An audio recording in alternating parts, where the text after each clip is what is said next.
अस्सलामुअलैकुम नाज़रीन, JN news HD के साथ मैं हूं नाइला भट्टी। नजर डालते हैं आज की अहम खबरों पर। बहावलपुर से हमारे सिटी रिपोर्टर जाम मोहम्मद शहजाद से। बहावलपुर DPO सैयद मोहम्मद अब्बास के अहकामात, थाना सिविल लाइंस पुलिस चौकी लारी अड्डा की कामयाब कार्रवाई। चोरीशुदा लाखों रुपए मालियत के घरेलू सामान बरामद, मुलजमान गिरफ्तार, मजीद तफ्तीश जारी। थाना सिविल लाइंस की चौकी लारी अड्डा की स्पेशल टीम ने जदीद टेक्नोलॉजी का इस्तेमाल और रवायती तरीक़ाकार अपनाते हुए घरेलू सामान चोरी करने वाले 2 मुलजमान को गिरफ्तार कर लिया। मुलजमान मोहम्मद इकबाल और मोहम्मद आसिफ शामिल है, जो कि अहमदपुर शर्किया और टिब्बा बदर शेर के रिहायशी हैं।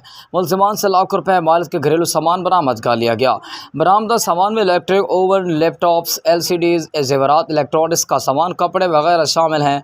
गिरफ्तार मुलजमान से मज़ीद तफ्तीश जारी है।